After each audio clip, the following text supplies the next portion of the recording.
Japan and the UK, two fallen giants still drunk on yesterday's glory, while their people quietly suffer. But how did it all fall apart? The end of World War II marked a seismic shift for Japan.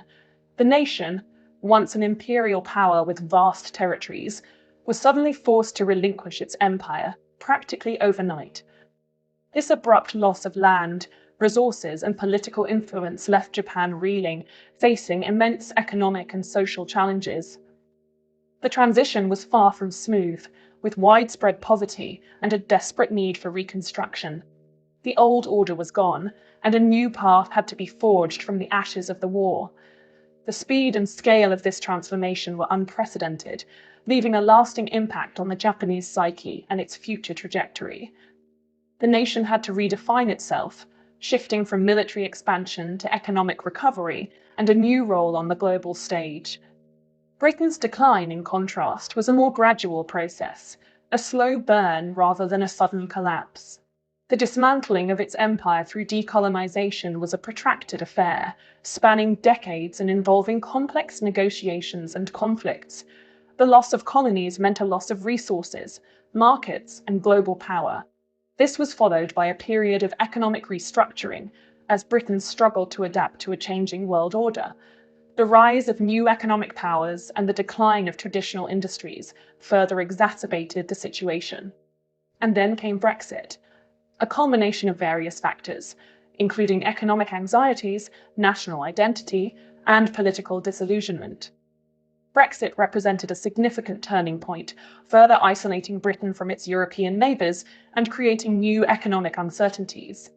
The long-term consequences of Brexit are still unfolding, but it is clear that it has accelerated Britain's decline on the world stage. Japan is often portrayed as a rich country, a global economic powerhouse with cutting-edge technology and a high standard of living. But this image often masks a more complex reality. While the nation boasts impressive economic indicators, the benefits of this wealth are not always evenly distributed. Try telling that to the millions of workers earning minimum wage, struggling to make ends meet in one of the world's most expensive cities. The gap between the rich and the poor has been widening in recent years, creating a sense of economic insecurity and social division. Many young people are trapped in precarious employment, unable to afford housing or start families. The promise of economic prosperity seems increasingly out of reach for a growing segment of the population. Or try explaining the rich country narrative to the seniors forced to work long hours in convenience stores, well past retirement age, just to survive. The aging population and the shrinking workforce have put immense pressure on the social security system, leaving many elderly people with no choice but to continue working. They are often forced to take on low-paying, physically demanding jobs, highlighting the stark inequalities that exist beneath the surface of Japan's economic success. Their stories are a reminder that economic progress should not come at the expense of human dignity and well-being. And what about Britain? It's often hailed as a modern and progressive society, a beacon of democracy and innovation. Yet the uncomfortable truth is that food banks have become a normal, almost normalized part of daily life for a significant portion of the population. The rise of food banks is a symptom of deeper systemic problems, including low wages, insecure employment, and cuts to social welfare programs. The fact that so many people are unable to afford basic necessities in one of the world's wealthiest nations is a damning indictment of the current economic system. The existence of food banks challenges the very notion of a modern and equitable society, forcing us to confront the uncomfortable realities of poverty and inequality. Real wages in Japan haven't grown in decades. Britain's disposable income is lower than Australia, Canada, even Ireland. Housing, unaffordable. Transport, broken. Public services, a shadow of the past. Japan stands as a stark example. A nation grappling with the realities of a rapidly aging society. It holds the distinction of having the oldest population in the world, a demographic shift that presents unique challenges and demands innovative solutions. The silver tsunami is not a future threat, it's the present reality. We see the impact in shrinking workforces, strains on social security, and the evolving needs of its elder citizens. The quiet solitude of its aging population is a stark reminder of the demographic shifts reshaping societies worldwide. The UK, too, is aging fast, mirroring a global trend.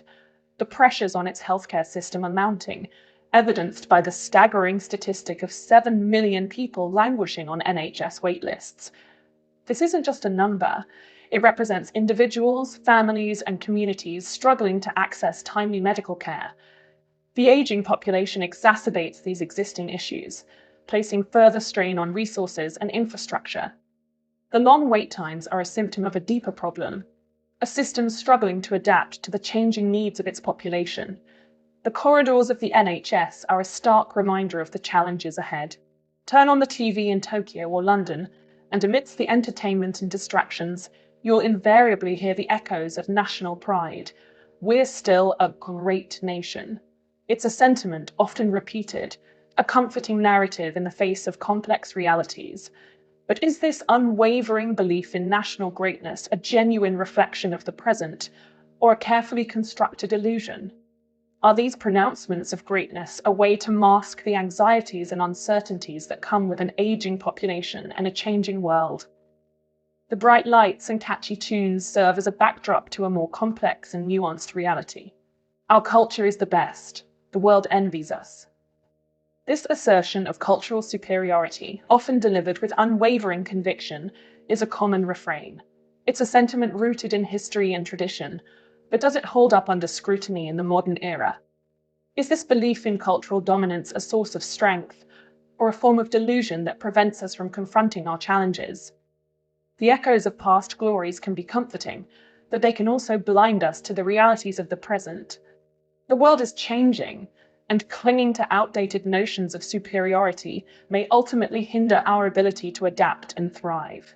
But outside that echo chamber, Korea, Singapore, Germany, they're rising. While Japan and Britain are stuck defending imaginary empires, Koreans take real vacations. Australians enjoy home ownership. Americans, despite flaws, still believe in reinvention. Japan and the UK aren't failed states, not by a long shot. Their infrastructure still functions, their societies haven't descended into anarchy, and basic services are generally available. But to deny the profound shifts occurring within these nations would be a grave error. They are nations in denial, clinging to outdated narratives of their own exceptionalism, while the world around them transforms at an accelerating pace. They are like actors on a stage, still reciting lines from a play that ended long ago, unaware that the audience has already left. The denial manifests in various ways: a reluctance to confront demographic realities, an unwillingness to adapt to new economic landscapes, and a persistent nostalgia for a bygone era. This denial isn't merely a matter of sentimentality. It has real-world consequences, hindering their ability to address the challenges of the 21st century effectively. Trapped between a glorious past filled with tales of imperial power and economic might, and an uncertain future fraught with demographic decline, economic stagnation, and a shifting global order. They are caught in a temporal limbo, unable to fully embrace the present or prepare for what lies ahead. The weight of history bears down upon them, preventing them from forging a new path forward. The echoes of past triumphs resonate in their national consciousness, creating a sense of inertia that resists change. This internal conflict between the allure of the past and the demands of the future paralyzes their ability to adapt and innovate. The empire is over. The sun has set on their global dominance. The fantasy is dead. The illusion of perpetual growth and unchallenged power has been shattered, and pretending otherwise? That's the real collapse. The true danger lies not in acknowledging the decline, but in refusing to confront it. It is in clinging to outdated ideologies and unsustainable practices that these nations risk accelerating their own demise. Only by facing reality head-on, by shedding the illusions of the past, can they hope to navigate the turbulent waters of the present and build a more sustainable future.